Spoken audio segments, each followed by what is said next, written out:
न्याजी साहब, ये जो दूसरा तरीका है, इस पे मैं अगर आपसे ज़िमनी सवाल करूं, पहला तो ये है कि वो जैसा आपने कहा कि वो अगर डटे रहे हैं, जेल में पड़े रहे हैं, गैर मुय्यना मुद्दत तक, कुछ नहीं कह सकते कि वो कब तक पड़े रहेंगे ऐसे। दूसरा तरीका ये है कि वो कोई मसालियत करें। अब मसालियत में एक तो ये होता है कि एक एक बड़ा लीडर है, एक बड़ी जमात का सरबराह है, वो पब्लिकली आके तो ये नहीं कह सकता ना कि जी मैं हाथ जोड़ के माफी मांगता हूं। ये तो कोई भी सियासतदान इस तरह से नहीं करता। वो ऐसा क्या करें, या क्या ऐसी मसालियत का की हैत क्या हो सकती है कि जिससे वो बाहर भी आ जाएं और उनकी जो सियासी साख या कद है वो भी बरकरार रहे।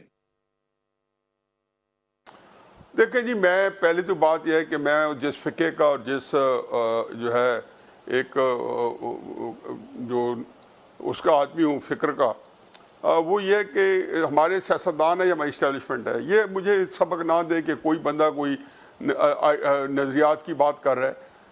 कोई भी है, पिछले कम से कम 7-8 दहाइयों से सिर्फ पावर गेम हो रही है, पावर पॉलिटिक्स हो रही है। अच्छा, दूसरी बात यह है कि ये आइडियलिज्म आता है कि इमरान खान साहब को या किसी भी पॉपुलर लीडर को, इवन ये नवाज शरीफ साहब को भी एक हद तक होगा कि यार मैंने मसालत की, ये की तो मेरी पॉपुलैरिटी कम हो जाएगी। खैर, नवाज शरीफ साहब ने जो साबित कर दिया, कोई नहीं कम होती, क्योंकि 2007 में जब वापस आए थे एक इंतहाई तज़हीक आमेज़ मुआहदा करने के बाद, तो 2021 दिसंबर तक इमरान खान साहब तो गिनती में नहीं आते थे। नंबर 1 भी नवाज शरीफ साहब थे, नंबर 2 भी, नंबर 3 भी। ये भी वज़ीर आज़म इमरान खान साहब थे। उनके बंदे जो है जनवरी 2022 तक तो अपनी सीटों के लिए नवाज शरीफ साहब के पीछे भागे फिर रहे थे। किसको नहीं पता था कि तहरीक इंसाफ के जो बंदे हैं वो उनकी सियासी जो उनको पता चल गया तो मार्जिनलाइज हो गए। तो इसलिए ये बात यह जी कि वो तो मेरा ख्याल है कि मेरा एक पता चलना चाहिए कि आपको बहरहाल मसालत जो करे उसके बावजूद पॉपुलैरिटी कम नहीं होती, इमरान खान साहब की कम नहीं होगी। लेकिन एक और बहस है, और इमरान खान साहब को ये है कि यार ये एक अच्छी जो है वो मेरी हुई हुई है, पिजराई हो रही है और हर तरफ मैं हूँ, 400 हूँ, एक लगता है मेरे अलावा कोई शक्ल है ही नहीं, मेन स्ट्रीम मीडिया हो या सोशल मीडिया। दूसरा एक और बात है कि सोशल मीडिया जिसको उन्होंने बड़ी एक महारत से और मेरा ख्याल है कमाल है उससे उन्होंने उसको इस्तेमाल किया। अब वो सोशल मीडिया जो उसके खुद वो कैप्टिव हॉस्टेज है। अब वो बताते हैं कि अमीर अब्बास अगर फिसला नहीं तो वो बताएगा कि अमीर अब्बास जो है वो तहरीक इंसाफ के जो हाई मॉरल स्टैंडर्ड हैं या मेरिट्स हैं उन पर नहीं क्वालिफाई करता। अली मीन गंडापुर डिसमिस, फलान डिसमिस। और उसके बाद तो इसका मतलब ये चीज़ें जो है ना, ये यार स्टेक उन्हें इमरान खान के ऊपर भी रखी हुई है। ये लेता बेहतर कि उसके बाद क्या होगा, क्या सोशल मीडिया खर्च हो जाएगा, ये इमरान खान खर्च होंगे।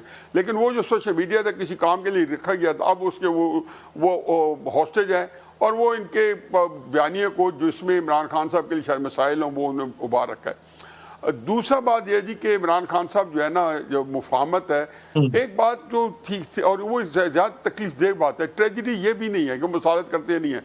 ट्रेजिडी ये है कि इमरान खान साहब को मसालत करें, मुफाहमत करें, कोई करे, वो सियासत में उनके दोबारा इस जगह तक पहुंचना नामुमकिन बात है।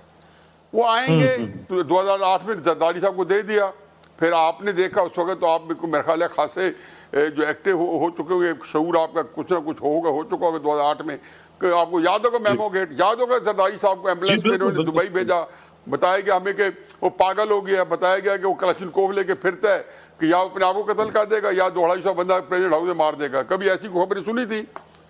फिर उसके बाद आप देखें नवाज शरीफ साहब के साथ क्या किया। अभी आए इक़्तिदार में 11 महीने हुए थे और आपने देखा कि जो इन्होंने हाल किया जैसे अगस्त 2014 के अंदर कि वो बेचारा अपने वज़ीर आज़म हाउस में अपने घर में मुक़य्यद बैठा है।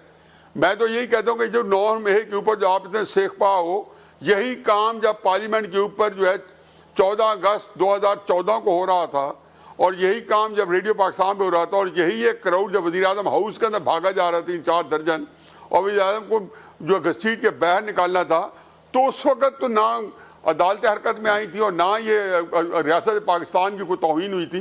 तो मैं ये हमेशा कहता हूँ कि मॉब वायलेंस को जब आपने उस वक्त इस तरह ट्रीट किया है तो 9 मई के वायलेंस को भी ऐसे ही ट्रीट किया। ये मॉब वायलेंस है, ये ना गद्दारी है और ना ये कोई सीक्रेट जो आर्मी सीक्रेट एक्ट की जो है ना कोई बेहरमती है। खैर ये और चीज़ है। तो नवाज शरीफ साहब को देखें, आज तक देखें ना वो तकरीर कर सकते हैं, ना बयान दे सकते हैं, तहरीर दे सकते हैं, लिमिटेड उनको है। वही शायद जना बाजवा भी उसी हालात का शायद शिकार हो और इस तरह उनको भी कभी सामने दिखा दिया, आज़ाद है और फिर अंदर उनका आप चुप करके बैठ जाओ।